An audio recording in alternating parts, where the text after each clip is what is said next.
गुरुदेव भगवान की जय। प्यारे कृष्ण कन्हैया लाल की जय।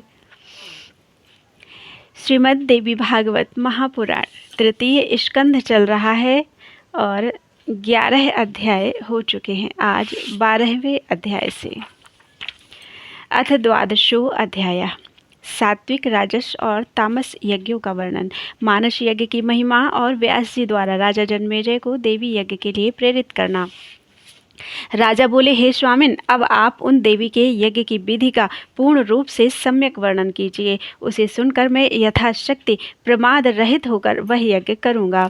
उस यज्ञ की पूजा विधि, उसके मंत्र, होम द्रव्य, उसमें कितने ब्राह्मण हों और दक्षिणा, इन सभी के बारे में निसंकोच बताइए। व्यास जी बोले, हे राजन, सुनिए, अब मैं आपसे देवी के यज्ञ का विधान पूर्वक वर्णन करूंगा। अनुष्ठान में विहित कर्म के अनुसार यह यज्ञ सात्विक, राजस तथा तामस भेद से सदा 3 प्रकार का समझा जाना चाहिए। मुनियों के लिए सात्विक यज्ञ, राजाओं के लिए राजस यज्ञ, राक्षसों के लिए तामस यज्ञ, ज्ञानियों के लिए निर्गुण यज्ञ और वैराग्य युक्त लोगों के लिए ज्ञानमय यज्ञ कहा गया है। मैं आपसे विस्तार पूर्वक वर्णन कर रहा हूँ। जिस यज्ञ में देश, काल, द्रव्य, मंत्र, ब्राह्मण तथा श्रद्धा ये सब सात्विक हों, उसे सात्विक यज्ञ कहा गया है। हे भूपाल, यदि द्रव्य शुद्धि, क्रिया शुद्धि और मंत्र शुद्धि के साथ यज्ञ संपन्न होता है, तब पूर्ण फल की प्राप्ति अवश्य होती है, अन्यथा नहीं होती। अन्याय के द्वारा उपार्जित किए गए धन से यदि पुण्य कार्य किया जाता है, तो इस लोक में यश की प्राप्ति नहीं होती और परलोक में उसका कोई फल भी नहीं मिलता है। इसलिए न्यायपूर्वक उपार्जित धन से ही सदा पुण्य कार्य करना चाहिए। ऐसा कार्य इस लोक में कीर्ति तथा परलोक में आनंद के लिए होता है। हे राजेंद्र, आपके सामने इसका प्रत्यक्ष प्रमाण है। पांडवों ने यज्ञों में उत्तम राजसु यज्ञ किया था, जिसकी समाप्ति पर उन्होंने श्रेष्ठ दक्षिणा भी दी थी, जिसमें महामनस्वी यादवेंद्र साक्षात भगवान कृष्ण विद्यमान थे और भारद्वाज आदि पूर्णतः विद्यानिष्ठ ब्राह्मणों ने जिस यज्ञ का संपादन किया था, उस यज्ञ को विधिवत संपन्न करने के पश्चात 1 मास के भीतर ही पांडवों को महान कष्ट प्राप्त हुआ तथा कठोर वनवास भोगना पड़ा। द्रौपदी का अपमान हुआ, युधिष्ठिर की जुए में पराजय हुई, पांडवों को वनवास हुआ और उन्हें तरह तरह का घोर कष्ट मिला। तब यज्ञ से होने वाला फल कहाँ चला गया? महामनस्वी पांडवों को राजा विराट की दास्ता करनी पड़ी और नारियों में श्रेष्ठ द्रौपदी को कीचक ने प्रताड़ित किया। उस संकट काल में विशुद्ध हृदय वाले ब्राह्मणों के आशीर्वाद कहाँ चले गए थे और कृष्ण की भक्ति कहाँ चली गई थी? जिस समय परम सुंदरी पतिव्रता द्रौपदी को बाल पकड़कर घसीटा जा रहा था, उस समय उस बेचारी की रक्षा किसी ने भी नहीं की। जिस यज्ञ में देवाधीश भगवान श्री कृष्ण रहे हों और जिस यज्ञ के कर्ता धर्मराज युधिष्ठिर हों, उस यज्ञ का विपरीत फल मिलने का कारण अवश्य ही धर्म अनुष्ठान में कोई कमी रही होगी, ऐसा समझना चाहिए। यदि कहा जाए कि प्रारब्ध ही ऐसा था, तो सभी शास्त्र निष्फल हो जाएंगे और वेद मंत्र तथा अन्य धर्म ग्रंथ निरर्थक सिद्ध होंगे, इसमें संशय नहीं है। प्रारब्ध तो अवश्यंभावी है और इस कथन को यदि स्वीकार कर लिया जाए तो सभी साधन निष्फल और सभी उपाय व्यर्थ हो जाएंगे। सभी वेद शास्त्र अर्थवाद के रूप में परिणत हो जाएंगे, सभी क्रियाएं निरर्थक हो जाएंगी और स्वर्ग प्राप्ति के लिए तप तथा वर्ण धर्म सब व्यर्थ हो जाएंगे। केवल प्रारब्ध को ही हृदय में धारण करने से सभी प्रमाण व्यर्थ हो जाएंगे। अतएव भाग्य तथा उपाय दोनों को मानना चाहिए। कर्म करने पर भी यदि विपरीत परिणाम प्राप्त होता है तो पंडित शिरोमणि विद्वानों को सोचना चाहिए कि कार्य करने में कोई कमी अवश्य रह गई थी। कर्मशील विद्वानों ने कर्त भेद, मंत्र भेद तथा द्रव्य भेद से उस कर्म को अनेक प्रकार वाला बताया है। पूर्व काल में इंद्र ने यज्ञ में आचार्य के रूप में विश्वरूप का वर्ण किया था। उस विश्वरूप ने अपने मातृ पक्ष के दानवों के हितार्थ विपरीत कार्य किया। देवताओं तथा दानवों दोनों का कल्याण हो, ऐसा बार बार कहकर उसने मातृ पक्ष के जो असुर थे उनकी भी रक्षा की। तदनंतर दानवों को अत्यंत हृष्ट पुष्ट देखकर इंद्र कुपित हो उठे और उन्होंने वज्र से तत्काल उस विश्वरूप के सिर काट दिए। इससे यह निसंदेह सिद्ध हो जाता है कि कर्ता के भेद से विपरीत फल हो जाता है। यदि इसे ना माने तो ठीक नहीं, क्योंकि पांचाल नरेश द्रौपद ने रोषपूर्वक द्रोणाचार्य के नाश के निमित्त एक पुत्र उत्पन्न होने के लिए यज्ञ किया था। इसके परिणाम स्वरूप यज्ञ वेदी के मध्य भाग से धृष्टद्युम्न तथा द्रौपदी ये दोनों उत्पन्न हुए।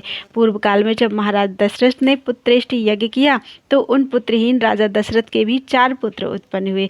अतः हे नृपश्रेष्ठ, युक्ति पूर्वक किया गया कोई भी कार्य हर प्रकार से सिद्धि प्रदान करने वाला होता है और युक्तिपूर्वक ना किया गया कार्य सर्वथा विपरीत फल प्रदान करने वाला होता है। जैसे पांडवों के यज्ञ में किसी दोष के कारण ही उन्हें विपरीत फल मिला और जुए में वे हार गए। हे राजन, युधिष्ठिर सत्यवादी तथा धर्मपुत्र थे। द्रौपदी भी एक पतिव्रता स्त्री थी एवं युधिष्ठिर के अन्य छोटे भाई भी पुण्यात्मा थे, किंतु अन्यायोपार्जित द्रव्यों के प्रयोग के कारण उस यज्ञ में वैगुण्य उत्पन्न हुआ, अथवा उन्होंने अभिमान पूर्वक यज्ञ किया था जिससे दोष उत्पन्न हुआ। हे महाराज, सात्विक यज्ञ तो अत्यंत दुर्लभ माना गया है। वह महायज्ञ केवल वानप्रस्थ मुनियों के लिए ही विहित है। हे राजन, तप में तत्पर जो लोग नित्य न्यायपूर्वक अर्जित किए गए द्रव्य पदार्थ, वन्य फलमूल तथा ऋषियों का सुसंस्कृत सात्विक आहार ग्रहण करते हैं, ऐसे तपस्वियों द्वारा नित्य अति श्रद्धा के साथ पुरोडास से संपादित किए जाने वाले समंत्रक तथा यूप विहीन यज्ञ परम सात्विक यज्ञ कहे गए हैं। जिस यज्ञ में अधिक धन व्यय किया जाता है, जिसमें पशु बल के लिए सुंदर यूप गाड़े जाते हैं तथा जो अभिमान के साथ किए जाते हैं, क्षत्रियों तथा वैश्यों द्वारा संपादित किए जाने वाले वे यज्ञ राजस यज्ञ कहे गए हैं।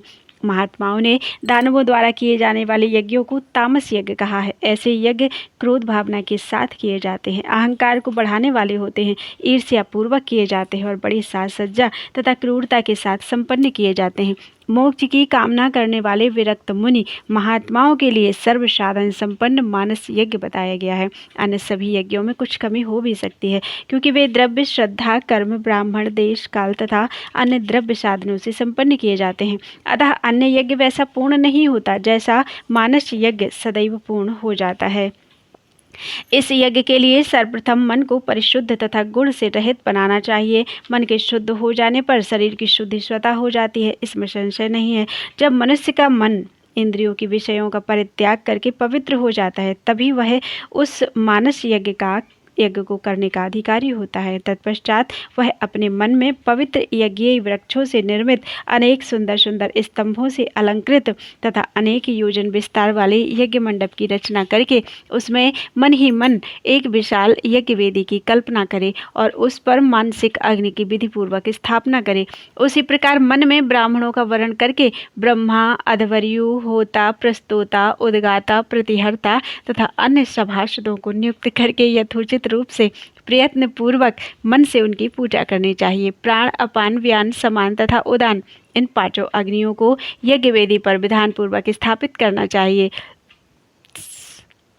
उसमें प्राण को गार्हपत्य अग्नि, अपान को आहवनीय अग्नि, व्यान को दक्षिणाग्नि, समान को आवशथ्य अग्नि तथा उदान को सभ्य अग्नि कहा गया है। ये 5 परम तेजस्वी हैं। इस यज्ञ में मानसिक रूप से ही दोष रहित तथा परम पवित्र सामग्रियों की भी कल्पना करनी चाहिए।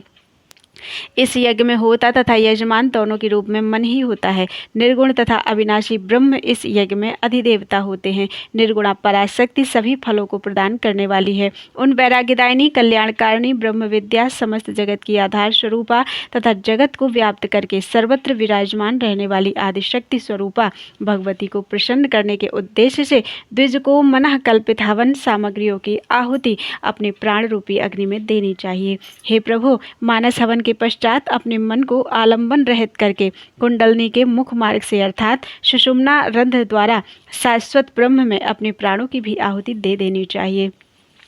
अपनी अनुभूति से स्वयं का साक्षात्कार करके तथा महेश्वरी को अपनी आत्मस्वरूप जानकर समाधि योग से शांत चित्त होकर ध्यान करना चाहिए। इस प्रकार जब वह साधक सभी प्राणियों में अपने आप को तथा अपने में सभी प्राणियों को देखने लगता है, तब वह भूतात्मा उन कल्याण स्वरूपा भगवती का दर्शन प्राप्त कर लेता है और उन सच्चिदानंद स्वरूपिणी का दर्शन करके ब्रह्मज्ञानी हो जाता है। हे भूपाल, तब उसका सब माया जनित प्रपंच जलकर भस्म हो जाता है और केवल प्रारब्ध कर्म का भोग करने के लिए ही शरीर रहता है। हे तात, तब वह जीवन मुक्त हो जाता है और मृत्यु के उपरांत मोक्ष प्राप्त करता है। जो भगवती को भजता है वह सब प्रकार से कृतकृत्य हो जाता है। इसलिए गुरु के वचनों के अनुसार संपूर्ण प्रयत्न के साथ से भुवनेश्वरी भगवती का ध्यान करके चरित्र का श्रवण तथा मनन करना चाहिए।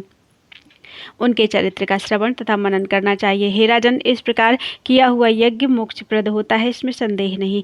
इसके अतिरिक्त अन्य सकाम यज्ञ विनाशोन्मुख होते हैं। मनीषी विद्वान यह वेदानुशासन बताते हैं कि स्वर्ग की इच्छा वाले को विधि पूर्वक अग्निष्टोम यज्ञ करना चाहिए। मेरी समझ से पुण्य क्षीण होने पर पुनः उन्हें मृत्युलोक में आना ही पड़ता है, अतः अक्षय फल वाला वह मानस यज्ञ ही श्रेष्ठ है।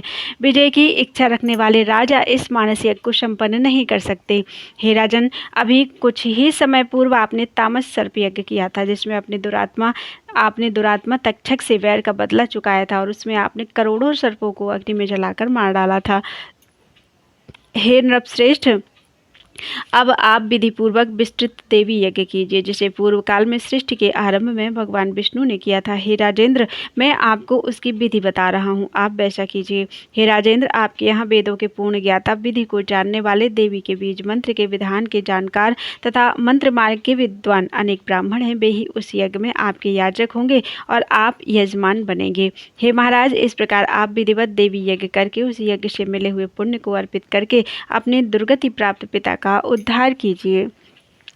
ब्राह्मण के अपमान से होने वाला पाप बड़ा भयंकर और नरकदायक होता है। हे अनघ, आपके पिता वैसे ही शाप जनित दोष से ग्रस्त हो चुके हैं। साथ ही सांप के काटने से महाराज की अकाल मृत्यु हुई है और भूमि पर बिछे कुशासन पर नहीं, अपितु आकाश में उनका मरण हुआ है। उनकी मृत्यु न रणस्थल में हुई और न गंगा तट पर ही, अपितु हे कुरुश्रेष्ठ, आपके पिता बिना स्नान दान आदि किए ही महल में मर गए। हे नृपश्रेष्ठ, ये सब कुत्सित साधन नरक के हेतु हैं। राजा के लिए नरक से बचने का एक उपाय था, किंतु वह अत्यंत दुर्लभ उपाय भी उनसे ना बन सका।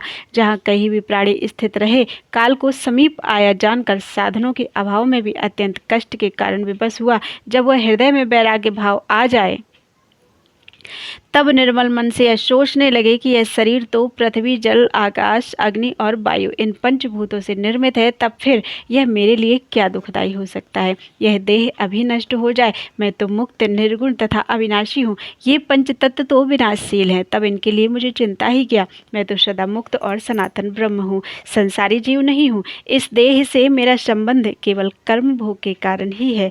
शरीर द्वारा किए गए उन सभी शुभ अशुभ कर्मों का मेरा बंधन तो छूट चुका है, क्योंकि मनुष्य शरीर से मैंने दुख तथा सुख भोग लिया है और इस अत्यंत भयानक, घोर तथा भीषण सांसारिक कष्ट से मैं सर्वथा विमुक्त हूँ। इस प्रकार का चिंतन करता हुआ पुरुष यदि स्नान दान रहित भी मृत्यु प्राप्त करता है, तो भी वह पुनः जन्म लेने के दुख से छूट जाता है। यह सर्वोत्कृष्ट साधन कहा गया है, जो योगियों के लिए भी दुर्लभ है।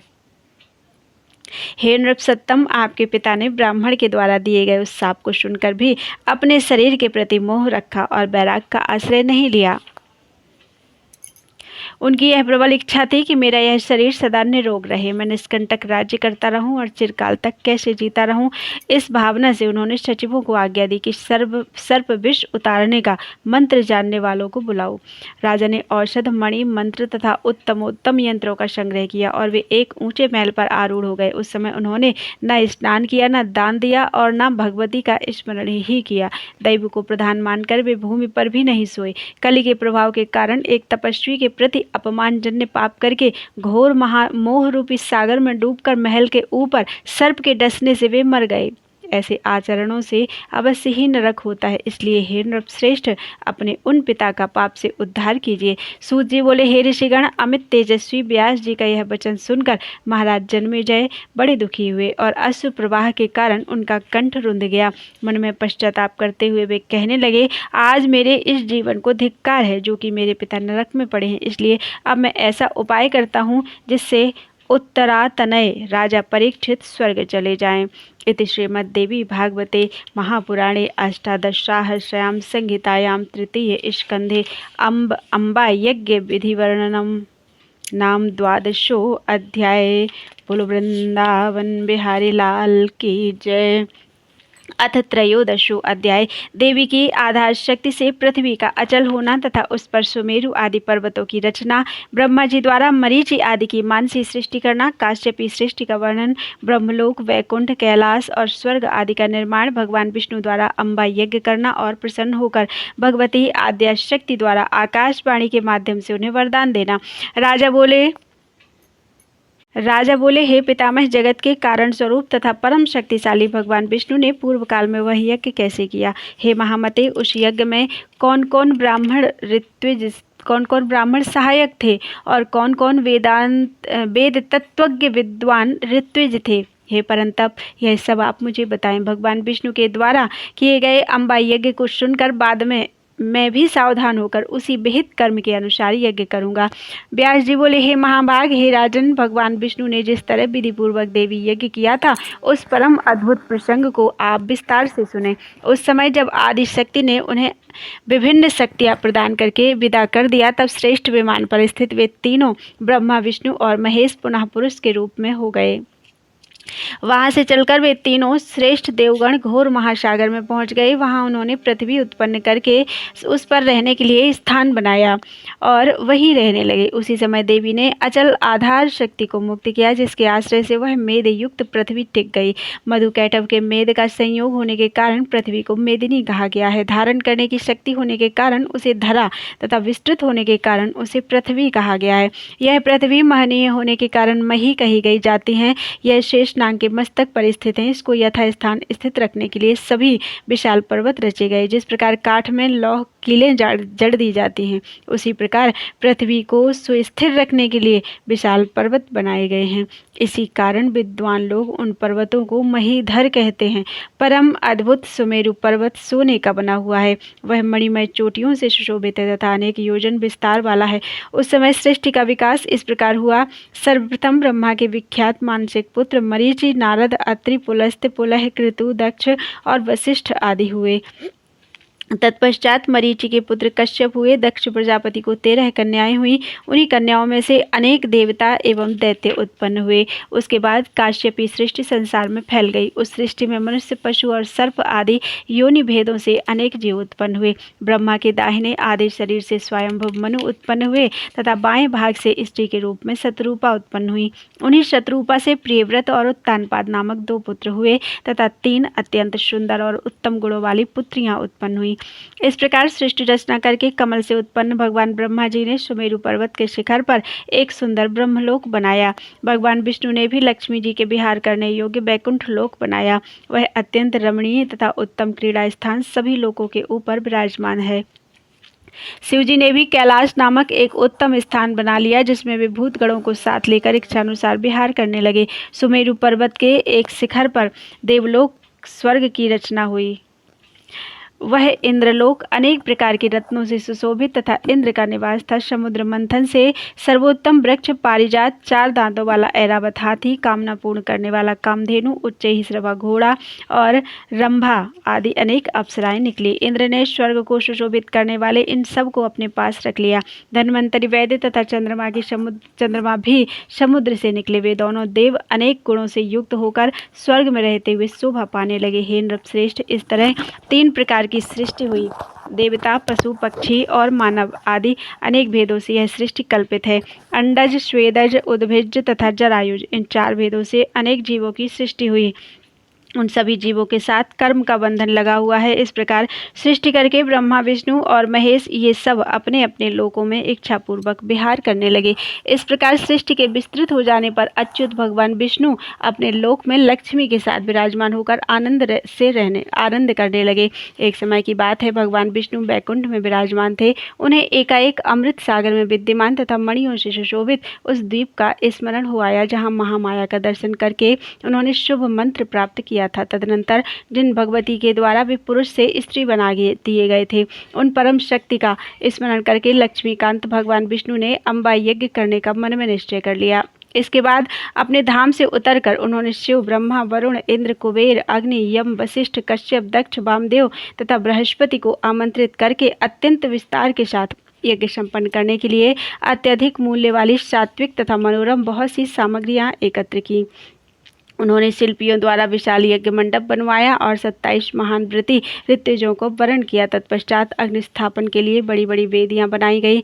ब्राह्मणगण बीज सहित देवी मंत्रों का जप करने लगे। विधिवत प्रज्वलित की गई अग्नि में वे ब्राह्मण यथेच्छ हव्य पदार्थ की आहुति देने लगे। इस प्रकार विस्तृत होम कृत्य संपन्न होते ही भगवान विष्णु को संबोधित करके मधुर अक्षरों तथा स्पष्ट स्वरों से युक्त आकाशवाणी हुई, हे हरे, हे विष्णु, आप सदा देवताओं में श्रेष्ठतम होंगे। सभी देवगणों में आप मान्य, पूज्य तथा समर्थ होंगे। संसार में इंद्र सहित ब्रह्मा आदि सभी देवता आपकी अर्चना करेंगे। हे विष्णु, पृथ्वी पर सभी मानव आपकी भक्ति से युक्त होकर रहेंगे और आप सभी मनुष्यों को वर देने वाले होंगे। आप सभी देवताओं को वांछित फल प्रदान करने वाले महान परमेश्वर होंगे।